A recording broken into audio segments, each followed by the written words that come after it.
भारत में समुद्री कानून को लेकर एक बड़ा बदलाव हुआ है। बुधवार को लोकसभा में मर्चेंट शिपिंग बिल 2024 पास हो गया, जिससे करीब 67 साल पुराना कानून अब इतिहास बन गया। इस बिल के जरिए सरकार ने साफ कर दिया है कि अब समंदर में भारत की गिनती एक मजबूत और आधुनिक समुद्री ताकत के रूप में होगी। इस बदलाव के साथ साथ एक और अहम बिल समुद्र से माल ढुलाई विधेयक 2025 भी चर्चा में रहा, जिस पर विपक्ष और सरकार आमने सामने आ गए। आइए जानते हैं कि ये बिल आखिर हैं क्या और आम लोगों को इससे क्या फायदा होगा।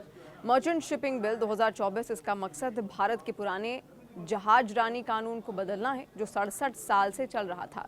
अब जब जहाज़ों की तकनीक, सुरक्षा और कारोबार के तरीके बदल चुके हैं, तो नियम कायदे भी नए जमाने के होने चाहिए। इसी सोच के साथ ये नया बिल लाया गया है। ये कानून अब से भारत में जहाज़ों के रजिस्ट्रेशन, उनकी सुरक्षा, नाविकों के हक और पर्यावरण के नियमों को तय करेगा। इससे पहले जो कानून था वो 1958 में बना था, जब ना तो कंटेनर थे ना डिजिटल टेक्नोलॉजी। अब सब कुछ बदल गया है, इसीलिए कानून बदलने की भी जरूरत थी।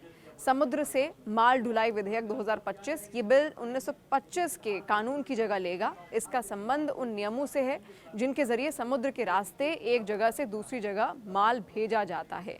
इसमें यह तय किया गया है कि सामान खराब हो जाए या कहीं नुकसान हो तो जिम्मेदारी किसकी होगी और नुकसान की भरपाई कैसे होगी। अगर जहाज पर कोई माल खराब हो गया तो उसका हर्जाना कौन देगा। क्यों किया गया ये बदलाव, ये भी जानिए। पुराने कानून जमाने से बाहर हो चुके थे, अब वो आधुनिक व्यापार के लायक नहीं थे। जहाजरानी, एक्सपोर्ट और मैरीटाइम सिक्योरिटी के लिए अब नई तकनीक, डिजिटल प्रक्रिया और सख्त नियमों की जरूरत थी। सरकार चाहती है कि भारत को समुद्री कारोबार का केंद्र बनाया जाए। इसके लिए अंतर्राष्ट्रीय नियमों से मेल खाना जरूरी है। अब किसे मिलेगा इसका फायदा? देखिए, जहाज मालिकों को सबसे ज्यादा फायदा मिलने वाला है, क्योंकि अब जहाजों का रजिस्ट्रेशन ऑनलाइन होगा, कम कागजी काम होंगे। नाविकों को भी इसका लाभ मिलेगा, क्योंकि अब उनकी बेहतर सुरक्षा हो पाएगी, काम के घंटे तय होंगे, बीमा और विवाद सुलझाने की सुविधा यहाँ पर दी जाएगी। कारोबारी और निर्यातकों को फायदा होगा। अगर सामान रास्ते में खराब होता है तो अब नियम साफ हैं कि कौन जिम्मेदार होगा।